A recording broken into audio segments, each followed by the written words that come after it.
Welcome to the Salmon Runs YouTube. Enjoy the video.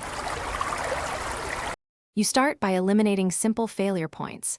Make sure the laptop has power and the battery is above 20% so you won't be interrupted.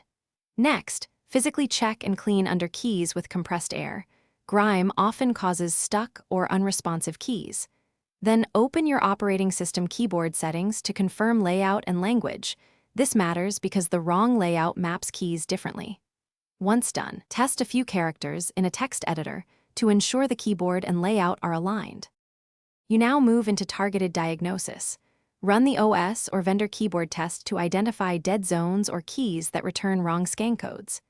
If tests fail, update or reinstall the keyboard driver via Device Manager. Sometimes a corrupt driver is the culprit. Uninstall and reboot to force redetection. Also inspect accessibility options and modifier locks like sticky keys, numlock, and FN lock because they change keystroke outcomes. Make configuration changes, then retest typing to confirm each fix resolved the observed behavior. You finish by applying final remedies. If the keyboard has hardware faults you can't easily fix, connect an external USB or Bluetooth keyboard to continue working.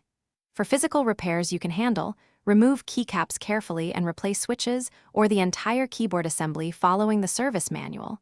Keep screws and ribbon connectors organized to avoid reassembly errors. Once reassembled, confirm full functionality. If problems persist, contact manufacturer support or a trusted repair service and provide the serial number plus a concise symptom log. Thanks for watching. Consider subscribing if we helped you.